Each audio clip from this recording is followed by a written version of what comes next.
Hello. ഇപ്പോൾ എവിടെ നോക്കിയാലും ബാക്ക് ടു സ്കൂൾ ഷോപ്പിംഗ് മാത്രമേ കാണാനുള്ളൂ. അപ്പോൾ ഞാൻ ഓർത്തു വൈ നോട്ട്, നമുക്കും ചെയ്യാം ഒരു ബാക്ക് ടു സ്കൂൾ ഷോപ്പിംഗ്. ഇതെനിക്ക് വേണ്ടി പോയതല്ല, കാരണം ഇപ്പം ഇങ്ങനെ ഷോപ്പിംഗ് നടത്താൻ എനിക്കൊരു സ്കൂളേ ഇല്ല. പിന്നെ ഇതൊക്കെ വാങ്ങിക്കാനാണെങ്കിൽ സ്കൂളിൽ പോകണമെന്ന് നിർബന്ധമൊന്നുമില്ലല്ലോ, അല്ലെങ്കിലും വാങ്ങിക്കാം. സോപ്പ് പെട്ടി പോലെ ഇരിക്കുന്ന പാത്രങ്ങൾ തുടങ്ങി അണ്ടാവ് വരെ ഇരിക്കുന്ന പാത്രങ്ങൾ വരെ ഉണ്ടായിരുന്നു. ഞാൻ സ്കൂളിൽ പഠിക്കുന്ന ടൈമിൽ ഇത്രയ്ക്ക് സാധനങ്ങളൊന്നുമില്ലായിരുന്നു. ഇപ്പോൾ പക്ഷേ എല്ലാം ക്യൂട്ട് ആൻഡ് എസ്തെറ്റിക് ആയിട്ടുണ്ട്.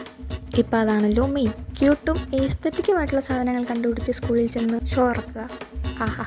പിന്നെ ബുക്കിൻ്റെ കാര്യമൊന്നും പറയണ്ട. വലുതും ചെറുതുമായിട്ടുള്ള ബുക്കും അതുപോലെ തന്നെ നല്ല ക്യൂട്ട് കവേഴ്സുള്ള ബുക്കും. ഓവറോൾ നമ്മുടെ എല്ലാവരുടെയും ടേസ്റ്റിന് പറ്റിയിട്ടുള്ള ഐറ്റംസൊക്കെ തന്നെ. പിന്നെ വീണ്ടും ബാക്ക് ടു ക്യൂട്ട് സാധനങ്ങൾ. അവിടെ ചെന്നപ്പോൾ തന്നെ എൻ്റെ കണ്ണിലുടക്കിയ സാധനമാണ് ഇത്. കാരണം ഭയങ്കര റീസെൻ്റ് ആയിട്ടാണ് ഞാൻ കുറോമിനെ പറ്റി അറിഞ്ഞതും അതിനെ കാണാൻ തുടങ്ങിയതും. അതുവരെ ഈ സാധനമേ ഞാൻ കണ്ടിട്ടുണ്ടായിരുന്നില്ല. അടുത്ത് തന്നെ കോർക്ക് പോലുള്ള ഒരു ഐറ്റം ഉണ്ടായിരുന്നു, പക്ഷെ അതെനിക്ക് ശ്രദ്ധിക്കാൻ പറ്റിയില്ല. കുറേ അധികം ബ്രൗൺ പേപ്പേഴ്സ്. കൂട്ടത്തിൽ ഞാൻ എനിക്ക് വേണ്ടിയിട്ടൊരു റെയിൻ കോട്ടും കൂടെ നോക്കി. ഈ റെയിൻ കോട്ട് കുറേ ആയിട്ട് ഞാൻ വാങ്ങിക്കണമെന്ന് വിചാരിച്ചിരുന്നതാണ്. ഇത് കാണുമ്പോൾ ഓർമ്മ വരുന്നത് റോഡ് സൈഡിൽ കളർ കോഴി കുഞ്ഞുങ്ങളെ വെക്കില്ലേ, അതാണ്. ഏതാണ്ട് ഇട്ട് കാണുമ്പോഴും അങ്ങനെയൊക്കെ തന്നെ. പിന്നെ കുറേ അധികം ബാഗ്, കുപ്പി എന്നൊക്കെ പറഞ്ഞു കഴിഞ്ഞാൽ എൻ്റെ പൊന്നോ, മോട്ടിവേഷനുള്ള കുപ്പി, മോട്ടിവേഷൻ ഇല്ലാത്ത കുപ്പി. പിന്നെ കവർ സ്റ്റിക്കേഴ്സ് ഉള്ള കുപ്പി, ഇല്ലാത്ത കുപ്പി.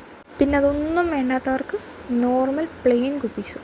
ശരിക്കും പറഞ്ഞാൽ ഈ ബാക്ക് ടു സ്കൂൾ ഷോപ്പിംഗ് ഒക്കെ നല്ലൊരു റിലാക്സിങ് പരിപാടിയാണ്. കയറി കഴിഞ്ഞാൽ പിന്നെ സമയം പോകുന്ന അറിയത്തില്ല. ആൻഡ് ഈ ഒരു സാധനം എനിക്ക് ഭയങ്കര ഫേവറേറ്റാണ്. കാരണം ഞാൻ 1ാം ക്ലാസ്സിൽ പഠിക്കുമ്പോൾ എൻ്റെ കരച്ചിലിന് വാങ്ങിച്ചു തന്നായിരുന്നു ഈ ഒരു ബോക്സ്. അത് കഴിഞ്ഞിട്ടും വേറെ ബോക്സ് വാങ്ങിയിട്ടുണ്ട്, പക്ഷേ ഇതിനോട് കുറച്ച് കൂടുതൽ ഇഷ്ടം. അപ്പോൾ ഇത്രയൊക്കെ തന്നെയുള്ള ഇന്നത്തെ വീഡിയോ. ഇഷ്ടപ്പെട്ടാൽ ലൈക്ക് ചെയ്യുക, ചാനൽ സബ്സ്ക്രൈബ് ചെയ്യുക. ബൈ.